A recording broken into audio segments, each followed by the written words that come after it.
Thank you all so much for joining us this evening for our Historic Neighborhoods of Indianapolis series. I'm Liz Ellis. I'm the Executive Director here at the Indianapolis Propoleum. Please type your questions in the chat feature at the bottom of the screen. As we go along, feel free to type questions for Paul. The Propoleum was founded in 1888 by renowned suffragist and activist May Wright Sewell as a place where women and women's groups could meet and share ideas.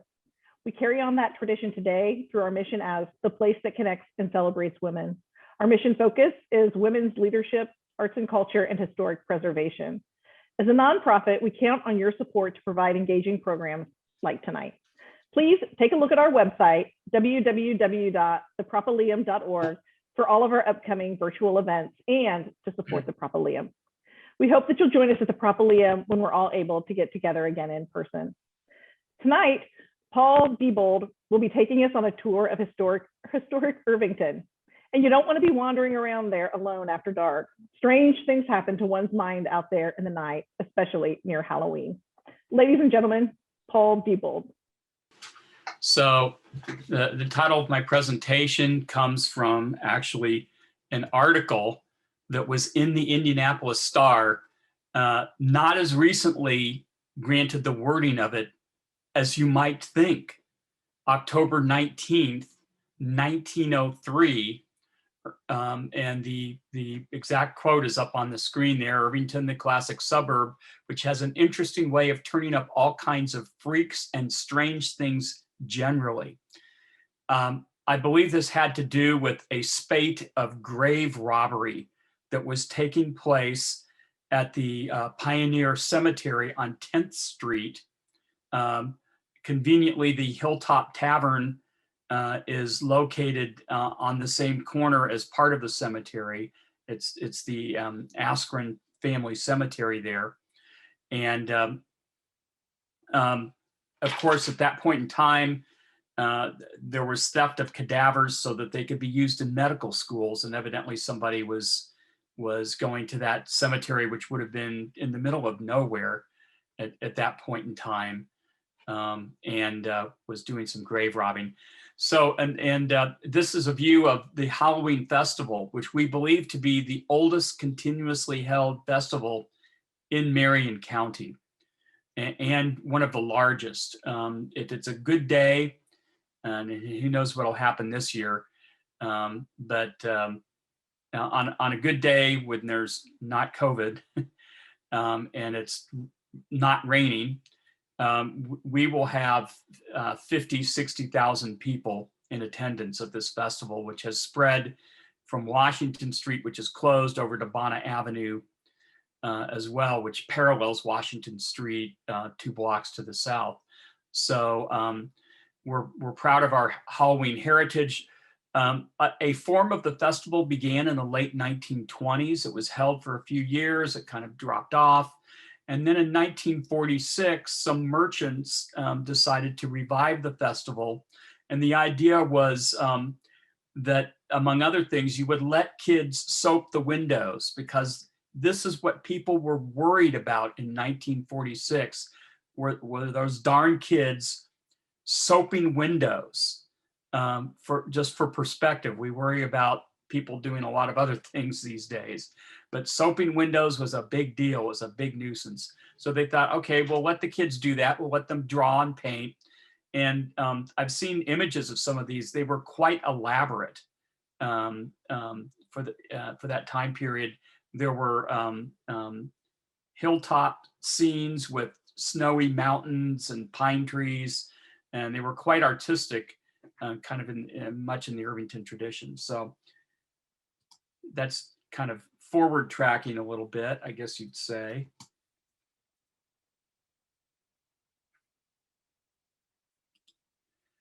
But now let's backtrack. Let's go back in time. And the year would be 1869. And what's happening is in Wayne County, Indiana, Jacob Julian and Sylvester Johnson, who were prominent attorneys in Centerville, were very upset that the county seat was going to be moving to Richmond, Indiana. And in fact,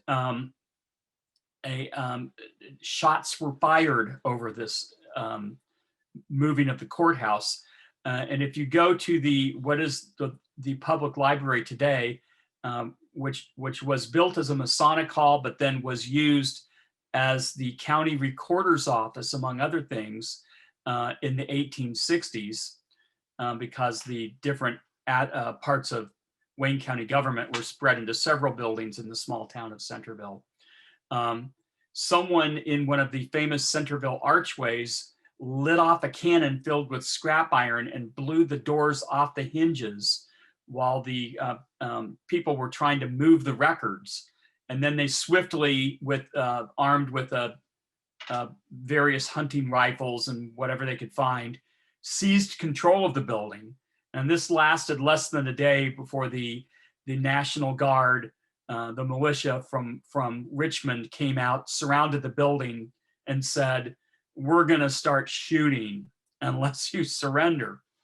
So there was a lot of unpleasantness over this losing the county seat, which sounds weird or trivial to us, but losing the county seat was a big loss in status, a big loss in the value of your property, a blow to your career if you were an attorney, and just loss of power for Centerville.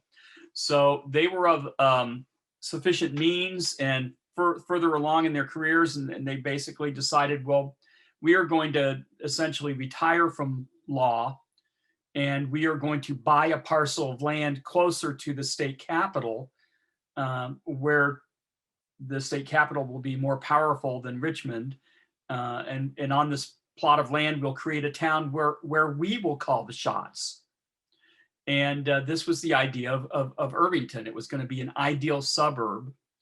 And they thought that they would attract people like themselves, learned people of means, and anyone interested in living in a suburban community. And the idea is that it would be connected by rail. So they hired their friend, the Wayne County surveyor, Robert Howard, who they said they instructed to go to Glendale, Ohio. How many people have ever been to Glendale, Ohio? It's near Cincinnati. Anybody? Glendale, Ohio is a wonderful community. It's a historic suburb laid out in the 1850s. It's one of the very first in the country to adopt this meandering street plan that we take for granted in suburbs today. So when we actually have this in writing in a written interview with Sylvester Johnson, where he says, know that the streets are not laid out because we followed a wandering cow, as people used to say in Irvington. They're laid out very specifically because they hired a surveyor and they told him to go emulate the plan of Glendale, go study Glendale, Ohio, come back and create a plan for us. And indeed, if you look at the two communities, there are a lot of similarities. Irvington is much more simple in its layout. It's much more straightforward, believe it or not. But this is what the plan looks like. We have the two circles, which you can see on this. And I'm just going to move my cursor over here. This circle was a park. It still is a park. So it's one of the earliest planned parks in Indianapolis. This circle was supposed to have what they called a female college. Why did they use that name? Well, in 1870, it was not common for women to attend college, but Johnson was a Unitarian. Jacob Julian was a Quaker, and they had other thoughts. They wanted everyone to be educated. So that plot of land was supposed to be for that. When Butler University moved to the community in the mid 1870s, that sort of negated the need for that, and eventually a house and eventually then a church were built on that northern circle. So there was kind of a master plan, a paper master plan for this community, which was highly unusual in 1870s. And so if you think of Irvington, Woodruff Place, Brightwood, these are some of the early Golden Hill, actually, even though had no houses until about 1900. Golden Hill. These are some of the first suburbs to adopt this new ideal of meandering paths and a garden-like atmosphere. So here's a current plan of Irvington, just for orientation's sake. If you're not familiar with the neighborhood, here's Emerson over at the left of this image, Washington Street, the National Road, as it was called, bisecting the community, and then the Pennsylvania Railroad down here, and then another railroad, the Baltimore and Ohio, down here. And actually, oddly, if you were to take a train and ride this Baltimore and Ohio railroad, you would end up in Glendale, Ohio. So this just kind of, again, shows the meandering streets. Here's where the church was. That's the parcel that was supposed to be the college. And here's the park. And this was originally not called Audubon Drive. It was called Central Drive. But of course, when Irvington was annexed, there already was a Central Avenue. So that name was changed. So I've mentioned some of these unique features of Irvington right from the get-go. Our park, the college.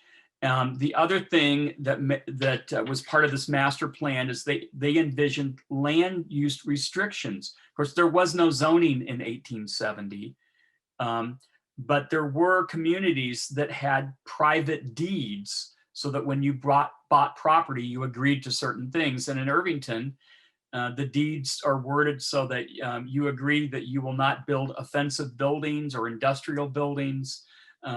You will not distribute, sell, or manufacture alcoholic beverages except for medicinal or religious purposes, and so on and so forth. So again, it's sort of roots of American zoning, roots of American land use that you see in Irvington and places like Irvington and Woodruff Place. So the idea is that the community would be picturesque in plan, but also that it would be dotted with these picturesque houses that would be on huge lots. And there's very little of the huge lots left because there were financial panics. But the best example of that, of what the community was supposed to look like, is the Benton House, which you actually see. This is a promotional engraving from a magazine called the Real Estate Gazette. And here's the Benton House right up here, second from the, or at the top, second from the left there. Actually, this is a really neat thing because you can see the dormer windows are different in this engraving. That's the original dormer window configuration. There were two little ones, not one big one. So it was a wonderful find for this. This was found in a barn in Centerville. And we think we being Irvington Historical Society, I'll put my Irvington Historical Society hat on, we believe we have the only copy in existence of this magazine that talks a lot about Woodruff Place, but has a wonderful, interesting article about Irvington with this incredible engraving. Incidentally, these two houses right here above and below this shield, those are the houses of the two co-founders, Jacob Julian and Sylvester Johnson. Massive French Second Empire style houses. About a dozen of those houses in that style existed at one point, and just a handful remain today. The Benton House also, I will point out, was built emulating a pattern in a book called Bicknell's Village Builder. This is one of these 19th century house pattern books. So here's a nice photograph of the Sylvester Johnson house. And so if you're all familiar with the Morris Butler house, that's the scale of house we're talking about. There were two of them. They were right on Audubon Road, right by Washington Street, and very unfortunately, both are gone. But we do know the architect Isaac Taylor. He designed a lot of houses in Indianapolis that are, most of which are probably gone. He also did work on or near Knightstown at the Soldiers and Sailors Children's Home out there.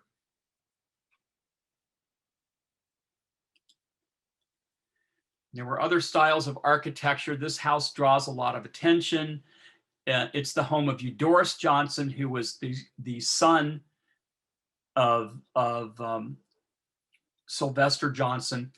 And Eudorus Johnson was the Marion County auditor for many years. And this house had a different style of porch. Actually, it had more of a balcony down here. This porch was added in the 1930s. And of course, when kids go trick-or-treating, this is the house they both love to go up to and trick-or-treat at, but are a little apprehensive, as you might imagine, because it's a pretty daunting looking place. This house was built in we know it was started in the 1870s. We don't think it was finished until about 1878. And we do have, again, a smattering of 19th century houses in Irvington from this early period. One of the most prominent that's individually on the National Register of Historic Places. Of course, a big chunk of the neighborhood is a district that's on the National Register, is the George W. Julian House. For you all at the Propylaeum, of course, you're probably well aware that this is not only George W. Julian's house, but this is Grace Julian Clark's house. So this is where many suffrage movements were held in Indiana, for Indiana, held in this house. She used this house as the headquarters for the suffrage movement for Indiana, and was very instrumental in women getting the right to vote in Indiana, and Indiana passing the national amendment. So a very important landmark in women's history, as well as being important for its association with George W. Julian, who was a free soil candidate for US Congress. That was before he lived here in Irvington. So George Julian was Jacob Julian's brother, and seeing that Irvington was going to be a success, George W. Julian decided to move out here and build his own house out here. So while his brother Jacob's house does not survive, George's does. And this is just a wonderful house. It's around the corner from me. I love walking by it or driving by it every day. Hilton U. Brown, who was the managing editor and owner of the Indianapolis News for many years, who lived at the corner of Emerson and Washington. Unfortunately, his house is gone. He stated in his book of memories that there was a later period in Irvington architecture, which he said was more wood construction and more comfortable looking than the earlier period. And so that would be houses like the Hattie Ritter Theo Porteous house here from the late 1890s, the Queen Anne house. And this is just a wonderful example that's just absolutely, completely intact. And you can see that the owners through the years, the color schemes changed a little bit, but they've always very nicely highlighted all that beautiful stick work and shingling that the house has. Now, a lot of neighborhoods are important for their craftsman architecture. One that was a little overlooked until now is the wealth of craftsman architecture in Irvington. And in fact, we have a true craftsman house in Irvington, and we believe it's the only known one in the city at this point. There may be others, but the house at the top center that is sort of olive green on the top and chocolate brown on the bottom, right up here. That house at 59 North Hawthorne was built for the Recker family. The Reckers owned a furniture store in downtown Indianapolis, and they were exclusive carriers of Stickley furniture Not surprising, because they obtained the plans for this house from the Stickley Craftsman Home Builders Club, which was a feature of the Craftsman magazine. And in fact, I found which edition this plan was published in. It was originally for a stone house, and they opted for wood. And let me tell you, the wood clapboard on that house is a 1/2 inch thick at the least point. This house is incredibly well built. We were able to get this house individually listed on the National Register for its significance.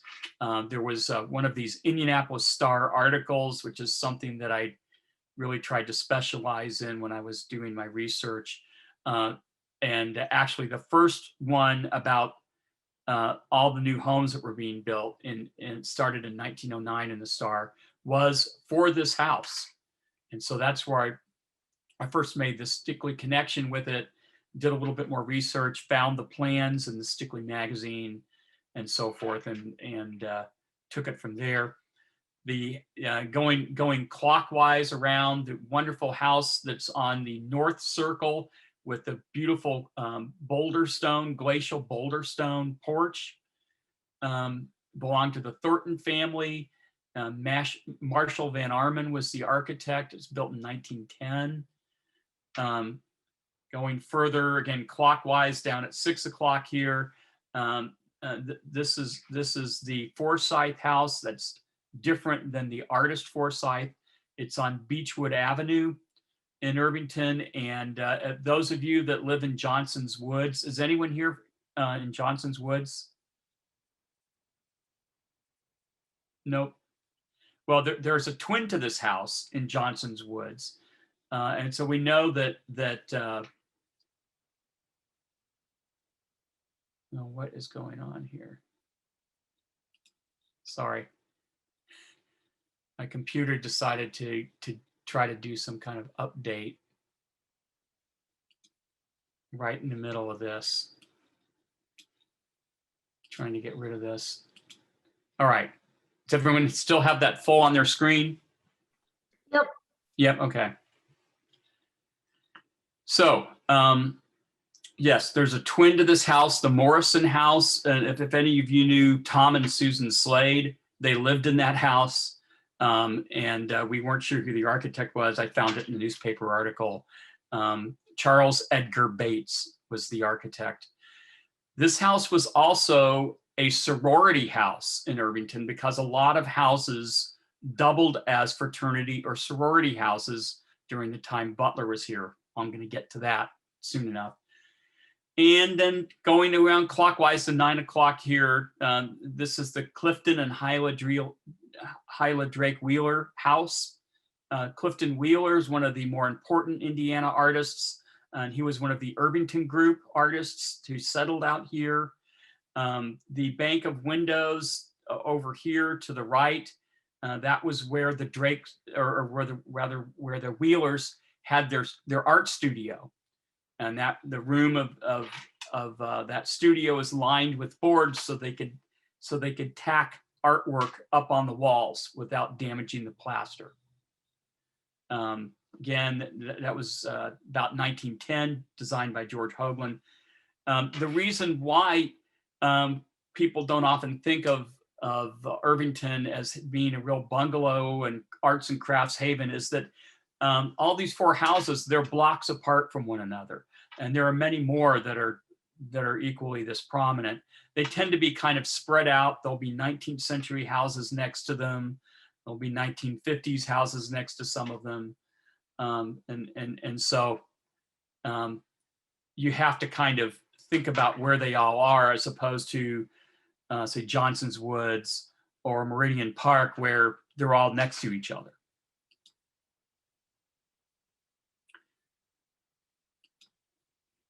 So we do have some kid housing here in Irvington, and I've done a little looking into this.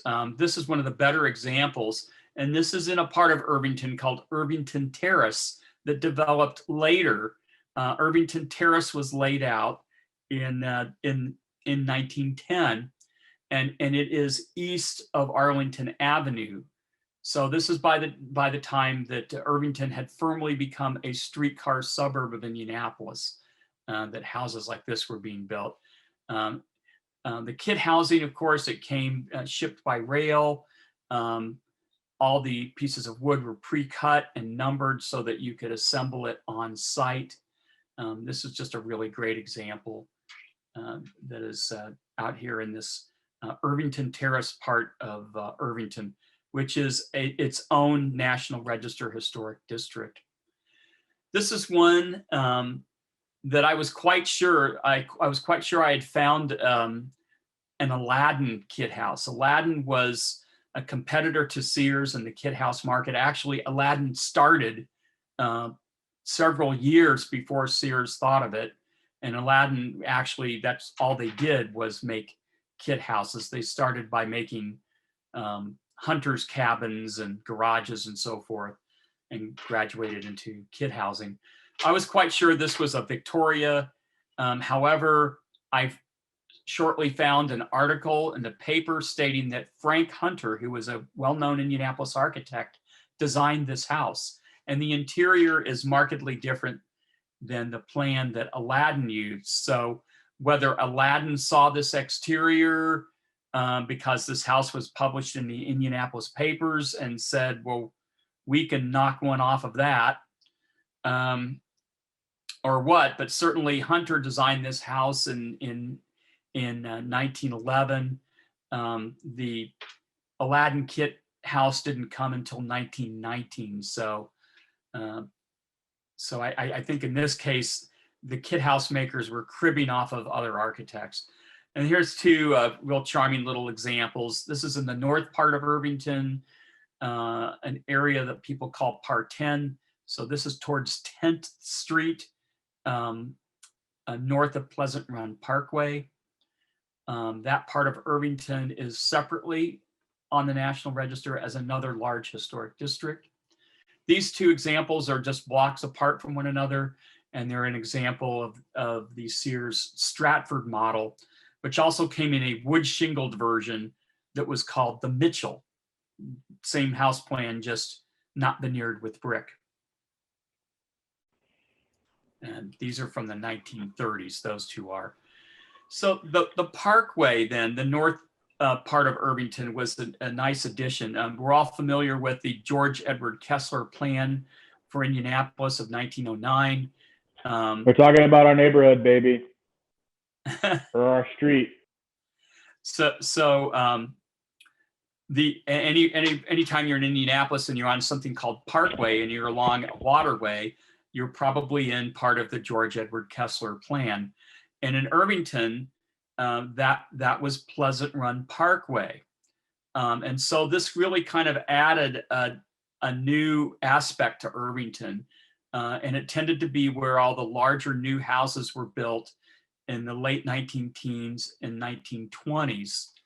And so on the left here, a view on part of Pleasant Run Parkway.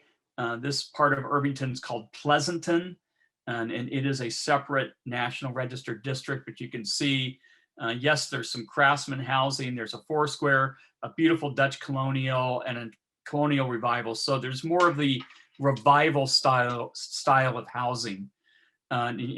If you will, Pleasant Run Parkway is Irvington's Meridian Street, although it's way more curvy bendy than Meridian Street is.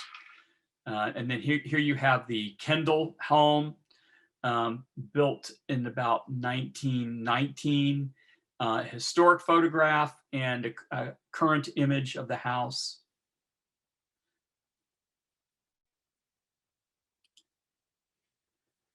Then, of course, in the north part of Irvington, and here I'm showing you an example on 9th Street, we have all these, what some of us call American small houses, which are these eclectically designed small brick cottages that are maybe kind of Tudor revival.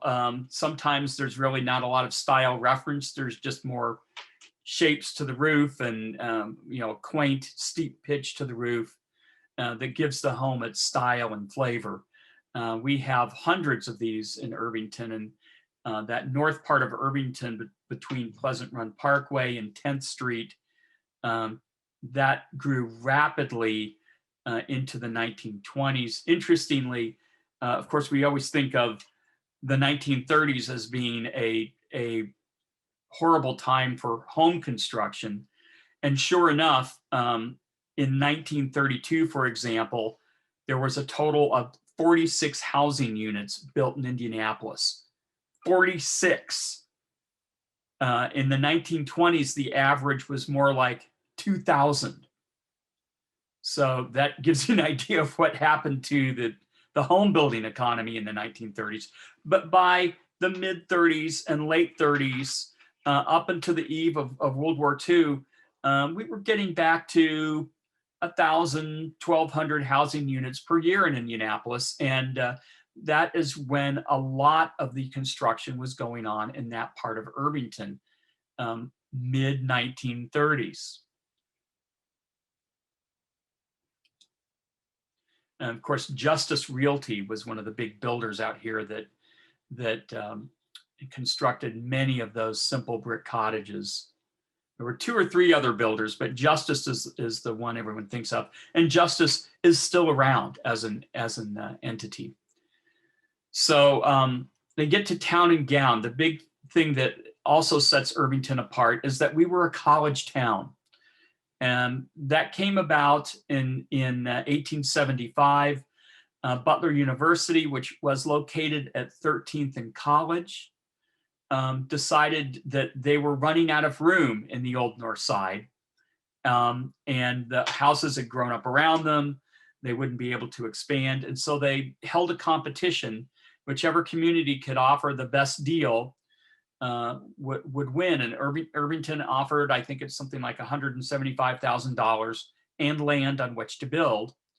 And that won the day. And so Butler University moved to Irvington starting in 1875. Their first building is over here in this picture postcard. That was their main hall, designed by Edwin May, who was the first architect of our State House. That was their main building for many years. In fact, if you've noticed, there is a historic Victorian school building that you can see from the downtown loop. Not that you can go on the downtown loop much these days. On kind of the south edge of the downtown, there's a school kind of up on a hill. Edwin May designed that school too. I think it's Horace Mann School number 13. And indeed, it's like a mini version of what he came up with for Butler's main building. This was the science building built in the 1890s. The building that survives is the Historical Society's, Irvington Historical Society's headquarters today, and that is the Bonnet Thompson Memorial Library, designed in 1901 and completed in 1902. It was designed by Jesse Johnson, and you can see it looks much like a Carnegie Library. In fact, Butler approached Carnegie about providing funds for the construction, and Carnegie deferred at that point because Butler, the financial structure that Butler had, he thought was not appropriate. But certainly the architect was well aware of Carnegie libraries and appears to have had a hand in designing the one in Crawfordsville, which is very similar. He also designed the Owen County Courthouse, which has the same motif that you see, this kind of same portico here. And that's just a wonderful feature.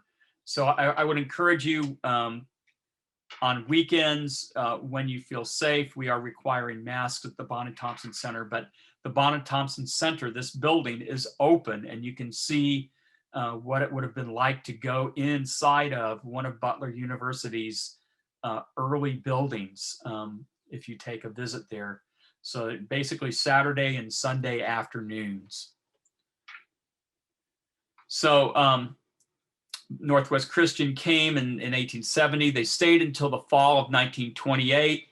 Not coincidentally, that of course is when Hinkle Fieldhouse and Jordan Hall date to, and those buildings were already going up as they were wrapping up their final semester in Irvington.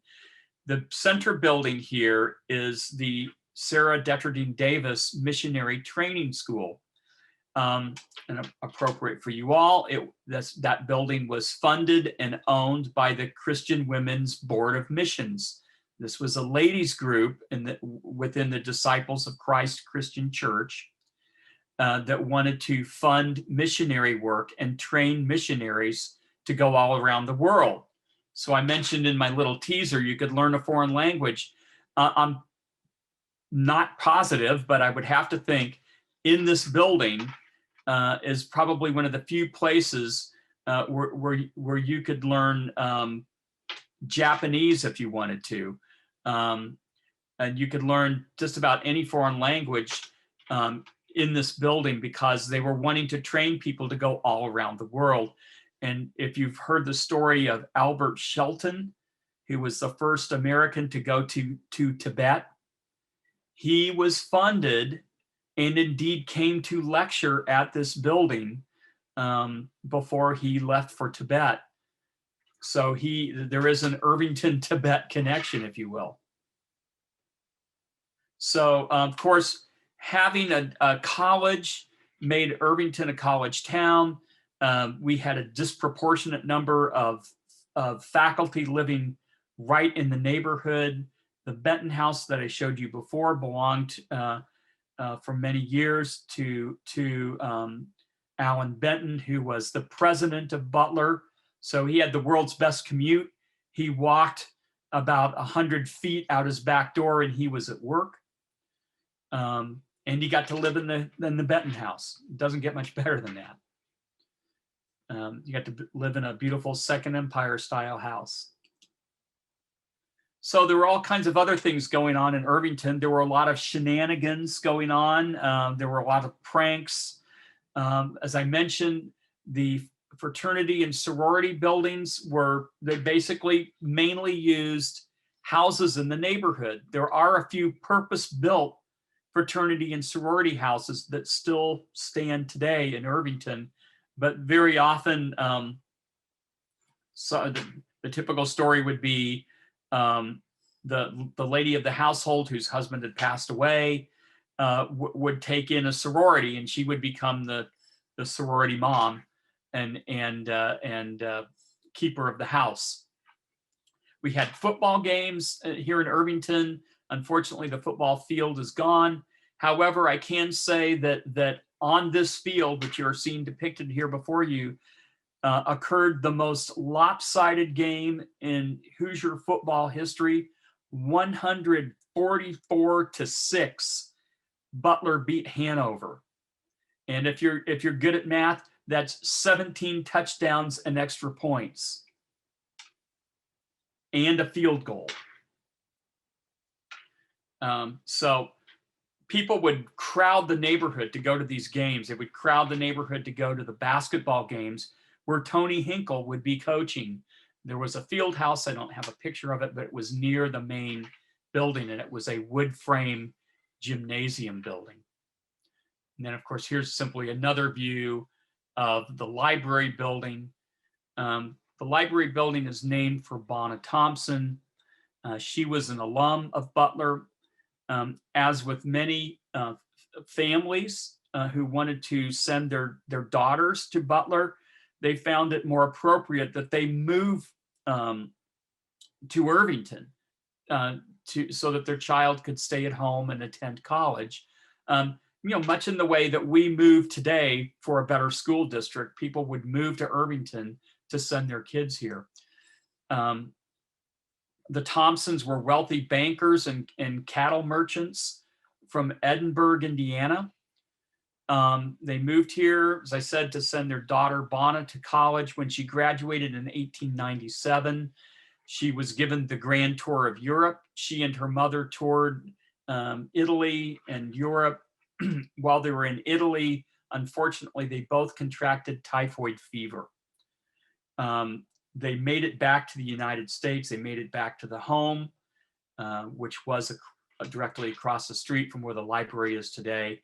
However, they both ended up dying of the illness. And so as a memorial to her, rather than, I think one of the things that was proposed was a sculpture or a memorial.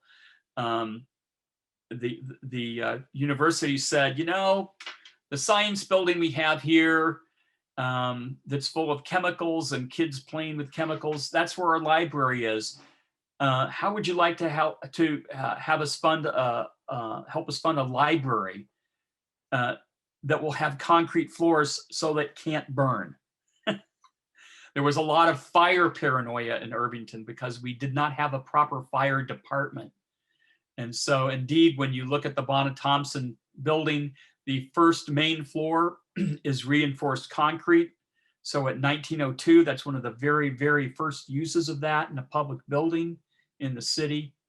And there really is no structural wood in the building. Even the trusses that hold up the roof are steel I-beams.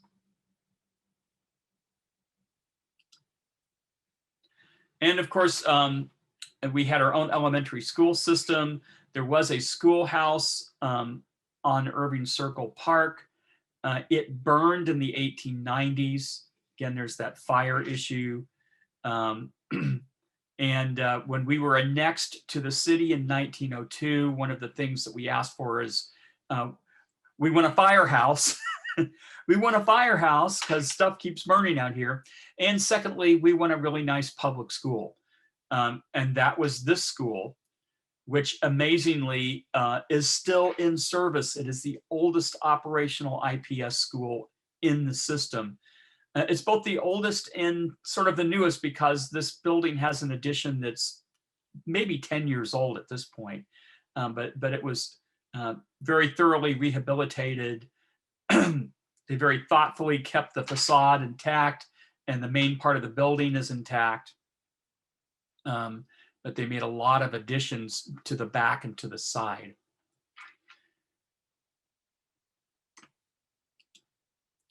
So another thing that is something that you see in Irvington, that you see it maybe in a couple Indianapolis neighborhoods, is that we're really an art center.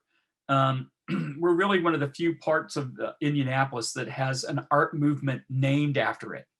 And that's the Irvington Group of Artists. So this began when Forsyth moved to Irvington. Here's one of Forsyth's paintings on Pleasant Run. Forsyth would go around the community, and other artists would too, and they would paint the scenery on Pleasant Run. Of course, it's interesting, in a way, he was recording what Pleasant Run looked like before the Kessler system came and developed it. And indeed, they channeled part of Pleasant Run Creek to make it straighter, to make it easier to install the parkway. So he was sort of recording the rural aspect of Irvington at that time. So the Irvington Group shows were held from 1928 to 1937. They received critical acclaim from Chicago, Cleveland, and surrounding Midwest towns and their art critics. And one of the things we have in Irvington, a really good collection, a permanent collection of, is this Irvington Group Art. We have about 200 pieces from all the various members of the Irvington Group.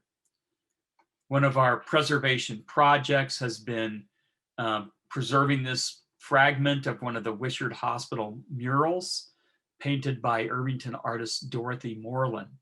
So in addition to being involved with helping preserve the Bonnet Thompson Memorial Center building, we also try to preserve some of the Irvington art that we have, and we've written grants to do art restoration as well. And again, you can see some of those pieces when you come out to the Bonnet Thompson Center. So I'm getting towards wrapping up here. The other aspect of Irvington is that we are a satellite commercial area to the downtown. And mainly that's because the National Road ran through the center of the community. That was always the main way to get downtown. of course, early on, the fact that we had rail connection and a depot was built in Irvington,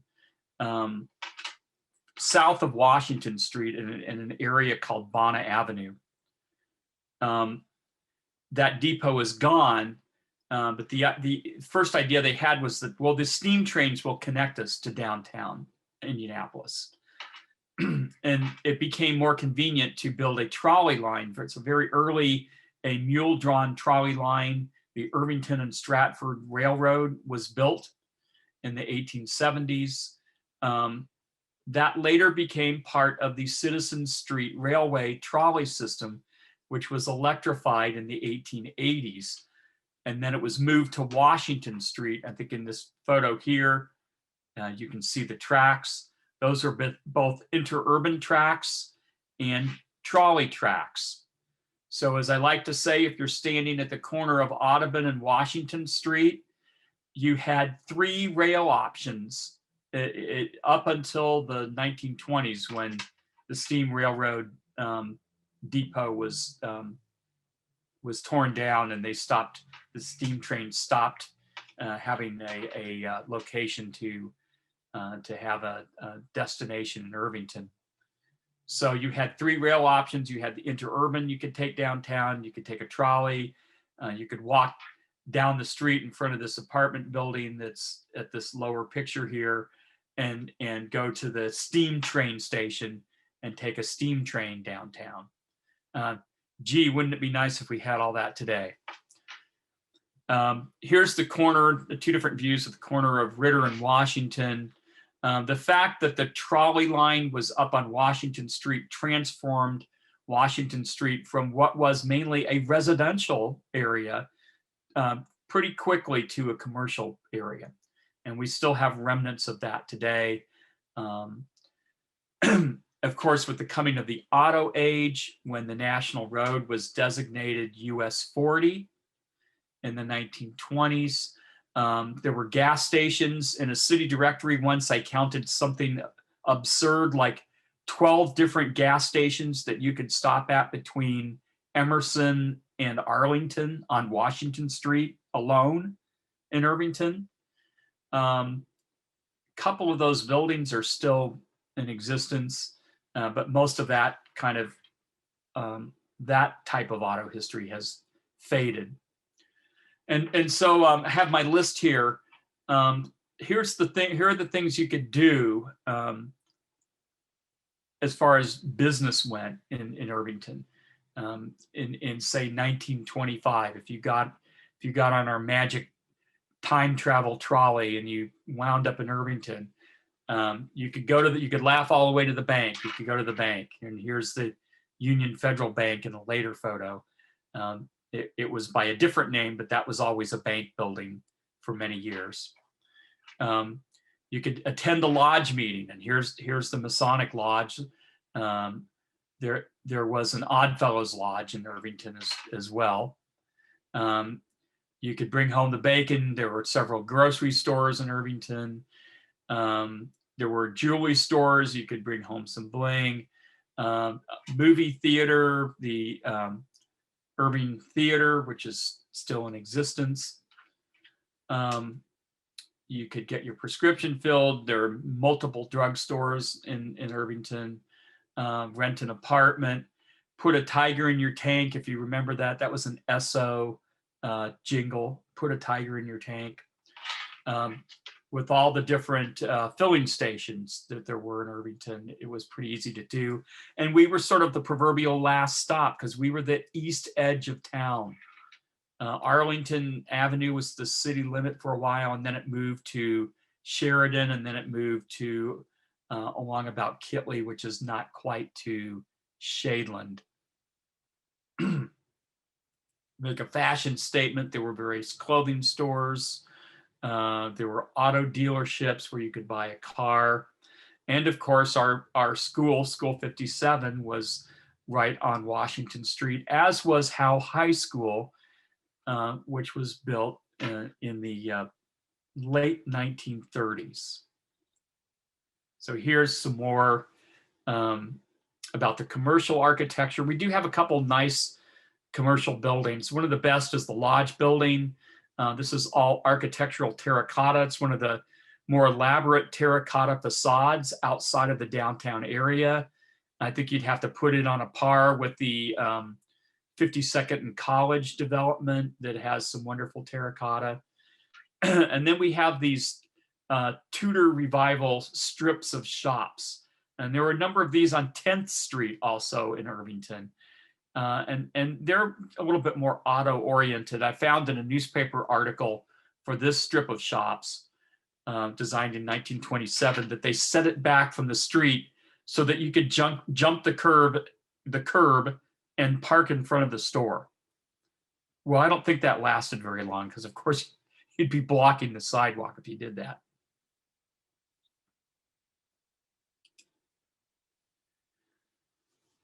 So another thing that we try to do in Irvington is we try to preserve the architecture. We try to preserve the material culture, like the paintings and the artifacts, but we consider the traditions to be very important.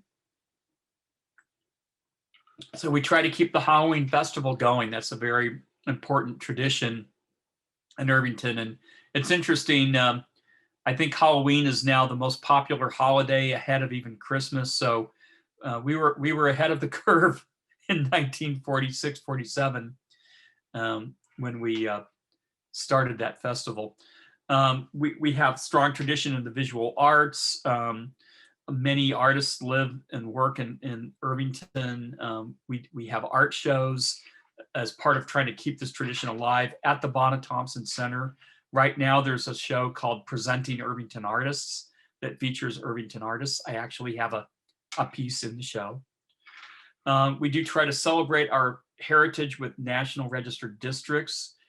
We have 5 large historic districts on the National Register, besides the what I call the old Irvington one, which is what most people think of. We have Irvington Terrace, North Irvington, Pleasanton, Emerson Heights, or not. Well, there's Emerson Heights, which is a separate district, and then there's North Emerson Avenue Addition, which is a smaller area on Emerson Avenue. We became a local preservation district, about 15 years ago now.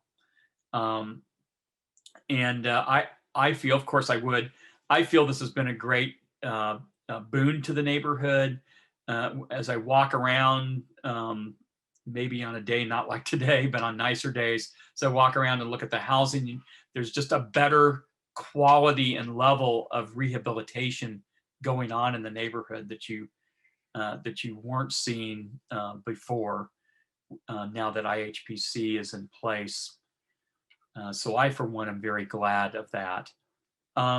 Opening the Bonnet Thompson Center and having a focus for these activities was important.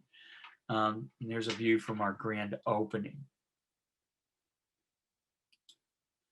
So, and actually, this is one of my pieces. That's that strip of shops on Washington Street. That's a pastel. And that wraps up my presentation. I expect that there are questions.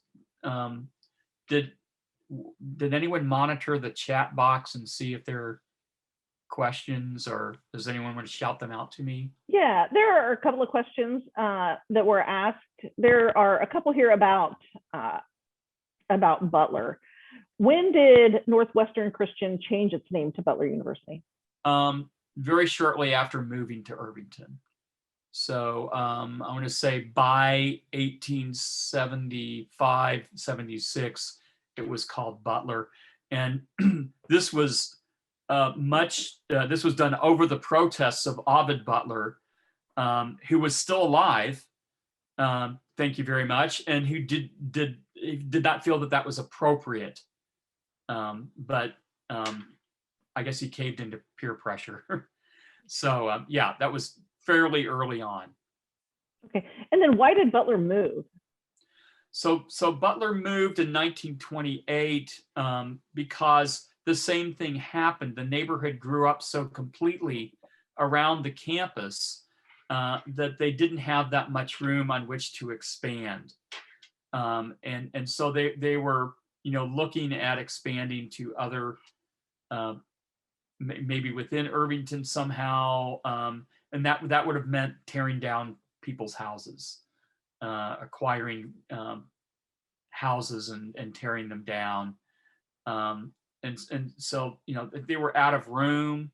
I think there's also the realization that the north side was getting to be the politically connected power side of town, and they felt that they would have plenty of room on the north side of town in which to grow. Okay. Here's a question from Scott, and he said, "Is Ritter Avenue named after Hattie Ritter? And if so, who was Hattie Ritter?" Well, it's named after Levi Ritter. Hattie Ritter was Levi Ritter's daughter. Levi Ritter was one of the early landowners. A lot of people think it might be an association with Cardinal Ritter, but it's not. It's with a landowner, and he owned the land west of Ritter Avenue over to about Emerson. And he, at the same time, agreed to go along with the covenants of the original plat and filed an addition to Irvington, and almost an immediate addition to Irvington that emulated the same street layout. Okay. Can you talk about the racial composition of Irvington, I suppose, originally and today? Originally and today. Well, Irvington was predominantly white. We did have, we did and do have an African-American community and presence in Irvington, and that has actually been there from the start. So there were no deed restrictions about selling land to African-Americans in the old part of Irvington. And many of you have seen this if you've looked at your property deeds. There was this, very unfortunate time period when people felt they needed to put deed restrictions of that kind in their on their plats that they were filing. Mm-hmm. So that African American community goes back to the 1870s and 1880s. In fact, we have pictures, I unfortunately didn't include one, pictures of the old Irvington Schoolhouse with the kids lined up to go to school. And it's, they're African-American kids and white kids going to school in the same building, basically all through the history of the community. There are two historic church buildings. One has been turned into a house, and they both belong to the Irvington Baptist Church, which was an African-American congregation that formed in the 1880s. So their 1880s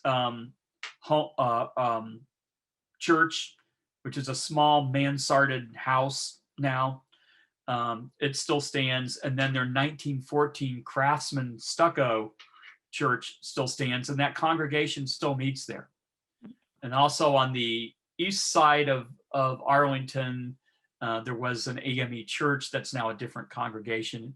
It is a Black congregation still, but it's no longer an AME church. So there was a presence, enough of a presence that the Indianapolis Recorder, which was the predominant leading Black newspaper of the time and still is today, actually had a column, a section about goings on in Irvington. So how many people at the time? Probably about 80, 90 or so people in the 1920s or so. How many there are today, it's hard to say, but there are people that have attended that church for generations. Okay. Okay. So Rose wants to know if there's any truth to the rumor that Irvington is named after Washington Irving. There is truth to that rumor, and in fact, that was one of the things that was agreed to in the original plan, is that in the park, in the circular or oval shaped park, there would be placed, as they put it, at some point in time, there will be placed a bust of Washington Irving. Why? The story is that Sylvester Johnson was the one who had the contact with the Wayne County surveyor. He was a horticulturalist and had a great deal of interest in landscape architecture. So the thought is he did the plan. Jacob Julian got to name the community. And according to legend, his daughter told him, Pops, why don't you name it Irvington because you like Washington Irving so much? And indeed, Washington Irving was wildly popular in the 19th century. There's another Irvington neighborhood in Indiana. It's in Fort Wayne. And there are Irvington communities, especially out east, in New York, New Jersey, a lot of eastern communities. I think Pennsylvania might have one. If you just put in Irvington or Irving, you'll pull up a lot of different towns and neighborhoods. Okay, we just have time for a few more questions. Emily wants to know, what's your favorite fun fact about Irvington history or culture? Wow. That's hard. You know, I got it just because I never played organized football, but I love the 144-6. I just like picture being at that game and being in the stands and just saying, "Are you kidding me? What? Why are these people just like made out of paper? Are they just like running through them?" And the only thing I could find in the yearbook was that they said that something like that they scored at will and kept their opponents far from their goal. And it just must have been like and in fact, they called it the track meet. So yeah, it's just a real spanking. And I just find that hilarious. And I like to think about what that stadium would have been like. Some of the houses, the house in the background in that photo that I showed, that's still there. The football field isn't. But I would have liked to picture the neighborhood just crammed with cars parked all over the place and people flooding in to go to these games. So I'm going to go with that one. Okay. Is there one building that you don't have a photograph of that you wish you had a photograph of? Like a historic photograph of? Yeah. Oh, well, you know, I would have said my own house until 2 years ago when I, by total chance, met someone who grew up in this house, who had photos from the 1950s of the inside and out. Another Irvington.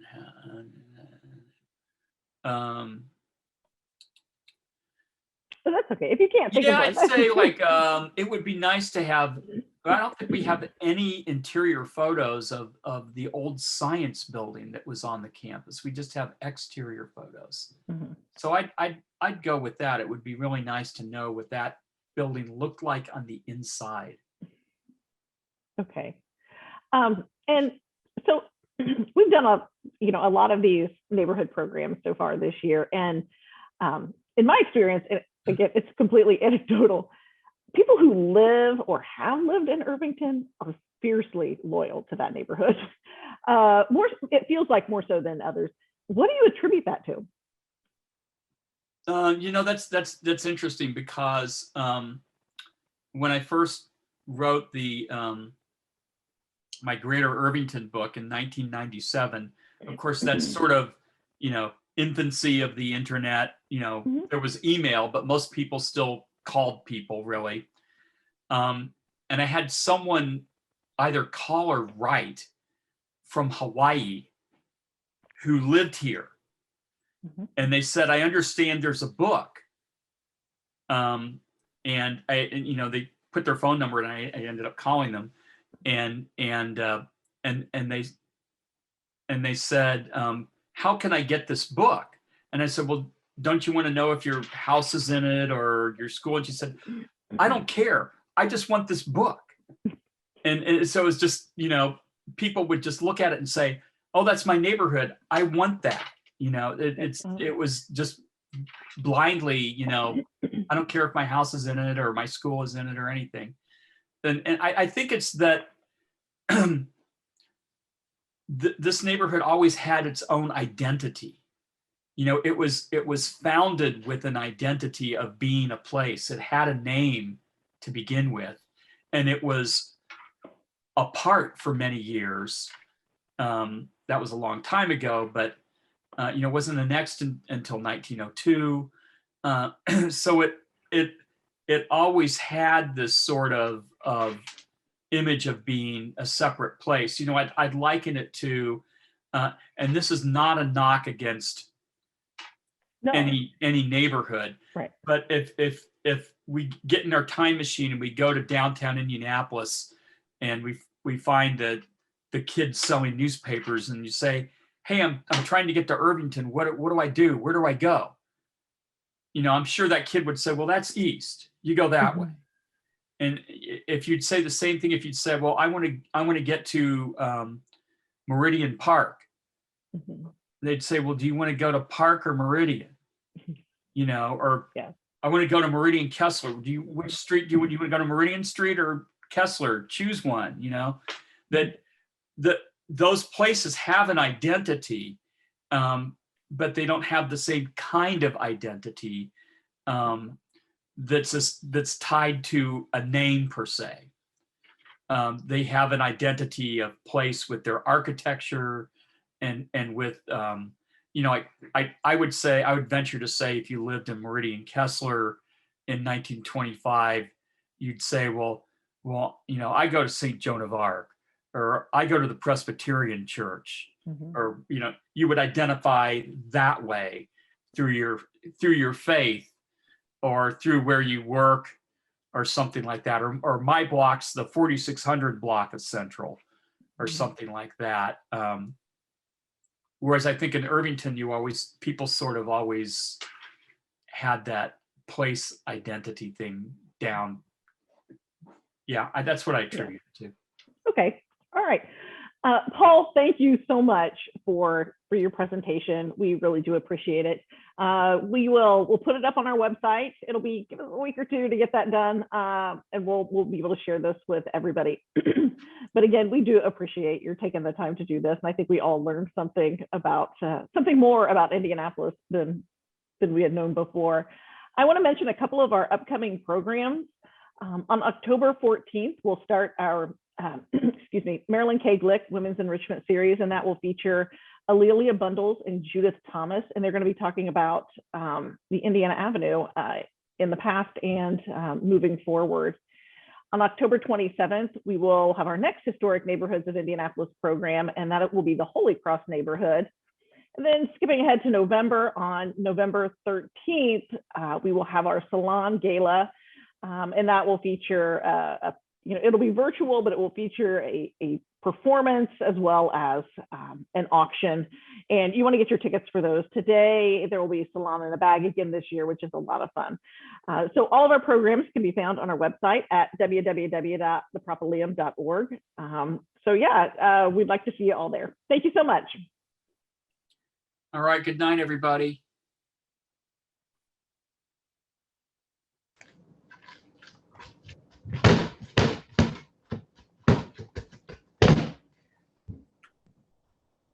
What do you think the girls are doing upstairs?